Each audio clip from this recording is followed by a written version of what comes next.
Good afternoon. Before we start our 49-minute presentation, my name's Joshua Romo from Penrith Council. I'm presenting with me is Chani Loku from ACOM. Today we'll be talking about the future of waste collection is on, or should I say, under your doorstep.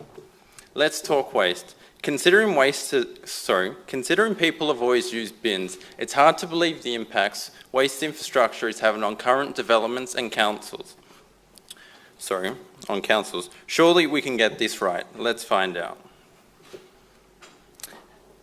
Can't they just place the bins out like normal dwellings? We built a path. Why can't the contractors collect the bins? It's a service lanes. Cars won't park there as they know it's for waste vehicles. The road widths are built in accordance with the Australian standards. Why can't they perform collection? We will just put in alternate turning facilities. This will allow the trucks to turn around in new developments. It's okay, there will be a full-time caretaker that will manage and rotate the bins for the residents. As you can see, there is clearly room for improvement. Before we go into too much detail, the presentation will cover the following areas. However, at the end of the presentation, we aim to give you 5 key variables that will ensure vacuum systems can be implemented within developments across councils. So what is Council doing to address these concerns? Firstly, the amendment of the 2016 Waste DCP.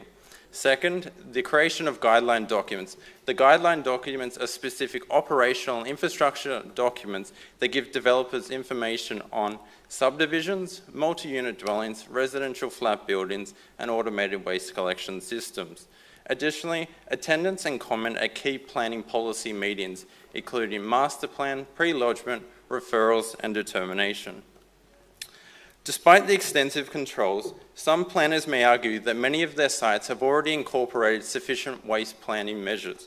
However, as many of you may know, there is a key difference between simply providing waste infrastructure and providing an integrated waste collection solution for developments. To emphasise this, let's look at a legacy development currently implemented within Penrith Council. From initial glances, it ticks all the boxes. We have a truck loading bay, bulky waste room, and bin storage room. But as you can see, the truck loading bay will impede basement traffic, reduce site distances, no temporary turning facility provided, and when the development's fully complete, the truck will impede two-way traffic throughout the centre of the development. Ramp gradients. I don't know about you, but this screams workplace health and safety. Can you imagine trying to move a 350 kilo, 1100 litre bin up that ramp gradient? I'm glad my car's not parked at the base of that ramp. Internal height. I'm 187, 189 on a good day. So you can imagine I hit my head on every light, fitting, and air conditioning duct around that room. But I quote from a developer, just get in smaller caretakers. Yes, let's move on. Despite providing dual chutes and cardboard compactors, the indentation under the chutes restricts the size of the bins that can be placed under the chutes. For this type of development, we can only fit 2 240-litre bins under those chutes, and those chutes are meant to service 80 units directly above.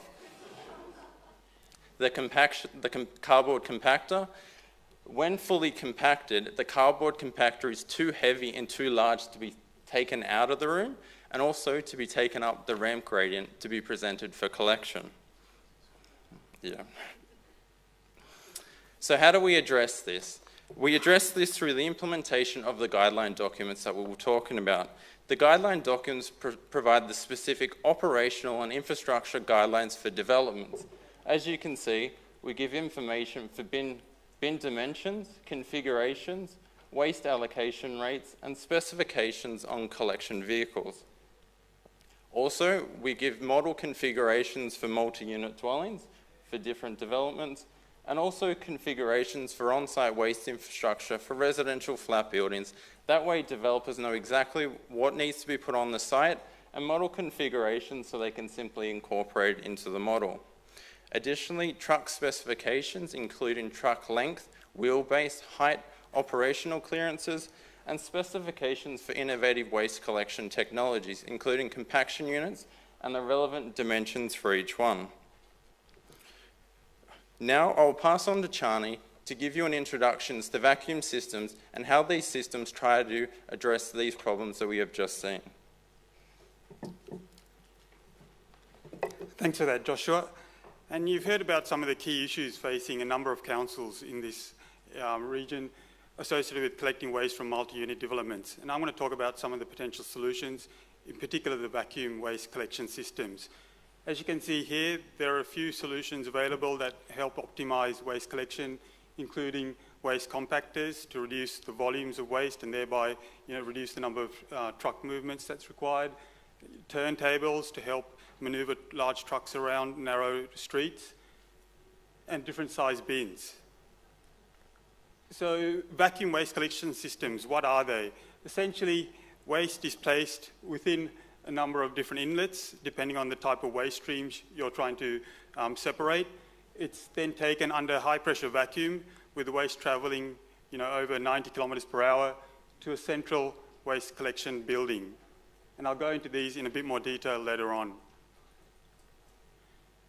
Waste separation. Now that's a key issue, like for PENRITH, to try and optimize how much organics waste, for example, as illustrated here, we can optimize that from multi-unit dwellings, increase the recovery of organics. So organics is one waste stream that can be source separated using these vacuum systems in multi-unit dwellings, along with residuals and the recyclables, general recyclables. In terms of the collection inlets, it's a key component. As you can see here, the collection inlets can be placed outside in the common areas of large residential developments, as they've got here in Wembley, where the waste stream is source separated into 4 different waste streams, or in Stockholm, as there's an example there. Or the inlets can be placed indoors within the actual multi-unit dwellings. Again, waste is placed into a number of different inlets, and then sucked through the vacuum waste collection system.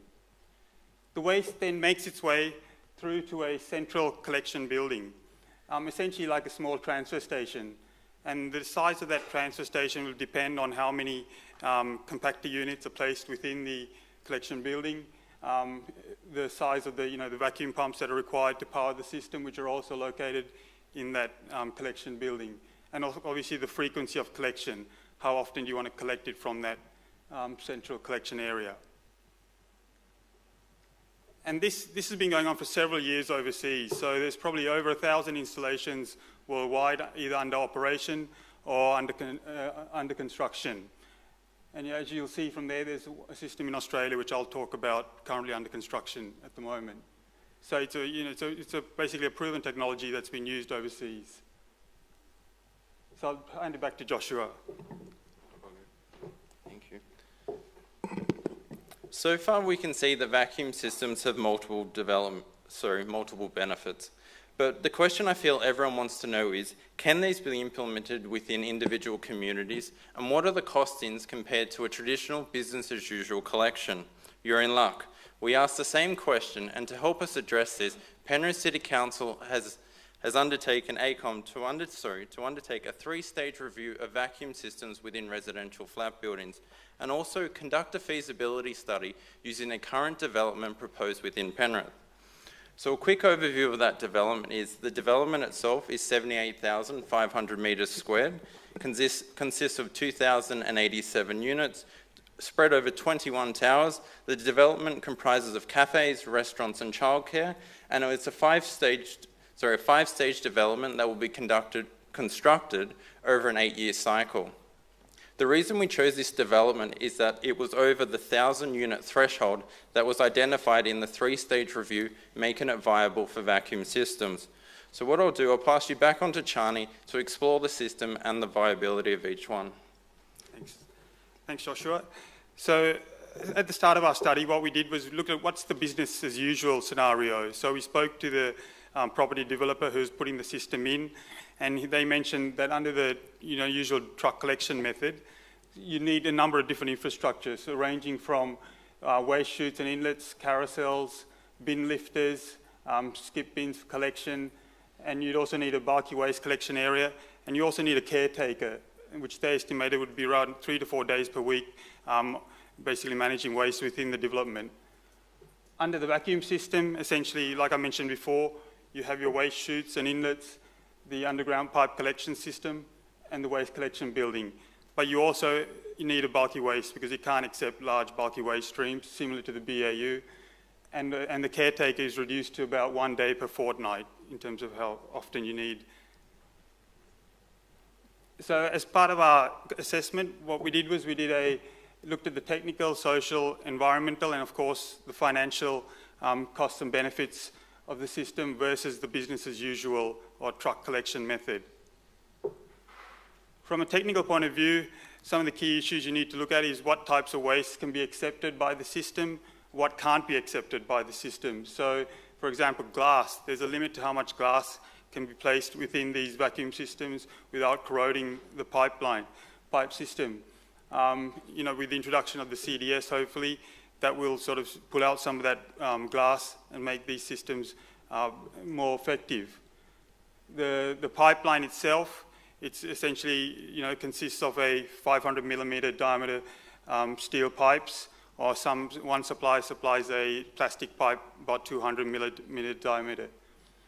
And then you need to look at where you're going to locate the collection building and look at the size of that building, and also look at potential issues associated with the noise with the trucks collecting waste, similar to any type of small transfer station.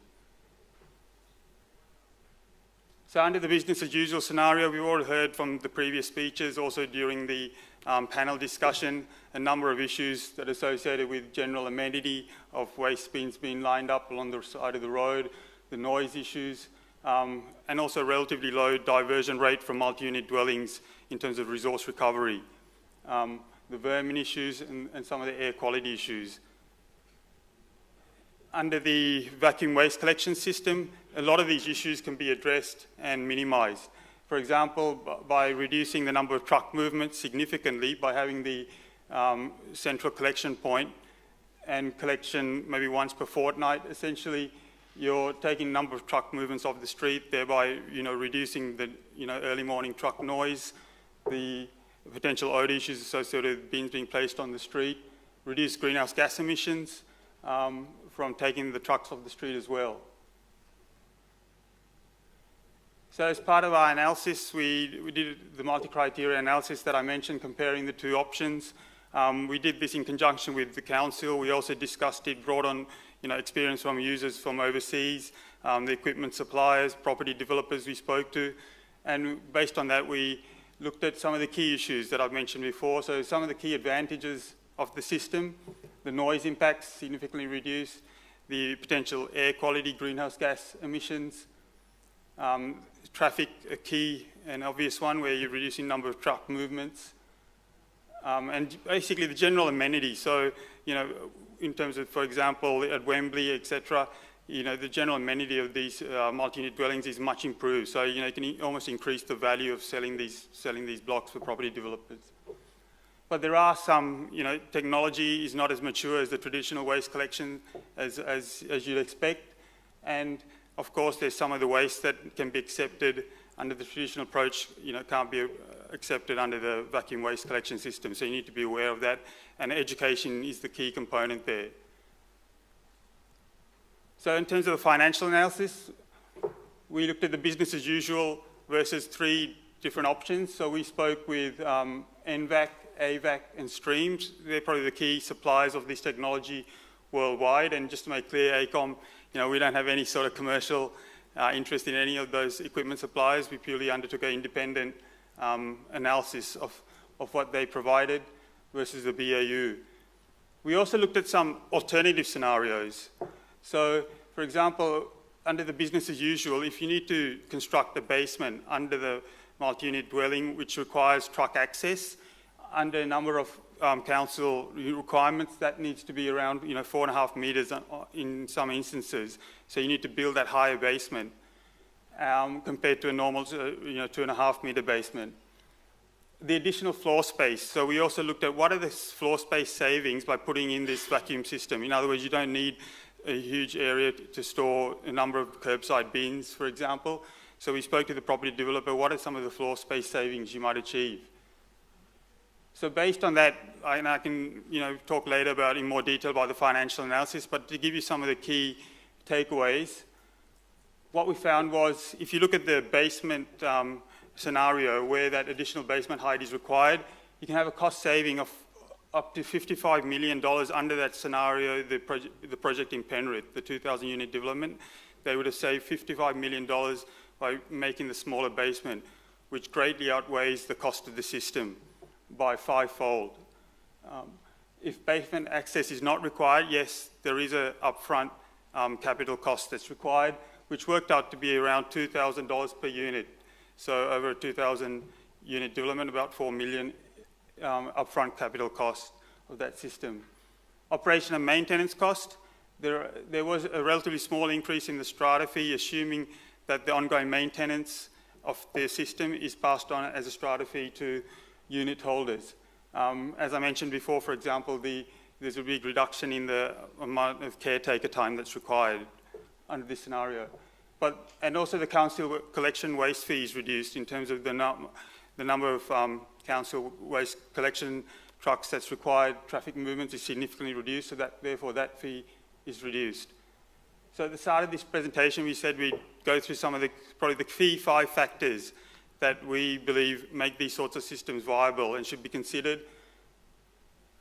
Oh, sorry, before I get into that, I'll just mention the Maroochydore project. So some of you may be aware that this project is actually now going ahead, the vacuum waste collection system up in Maroochydore, and they appointed NVAC last year, towards the end of last year, as their preferred contractor for the system. It's a it's we carried out over 3 stages, includes 2,000 dwellings, about 150,000 square meters of commercial, at a capital cost of around $20 million. And so I spoke to the council just last week, who mentioned that now they've appointed their earthworks contractor, who will be essentially installing the AWCS vacuum system pipes in the same trench as they install the other key utilities. So it's a greenfield development, which makes this one of the viable options. And they expect that system then will be commissioned and operational by the end of next year. So the key 5 factors, as I mentioned, the greenfield site is strongly preferred if it's a greenfield, but it can be done on brownfield, and there are examples overseas where it's been done retrofitting as well, but that's the preference. The basement construction, as I mentioned, that makes a significant difference. If that's under the business as usual scenario, you need that extra height. Over 1,000 dwellings, and the high density is what's required. A mixed-use precinct, and finally, a strong council commitment to proceed with this type of innovative technology is what we found with the 5 key factors. Thank you.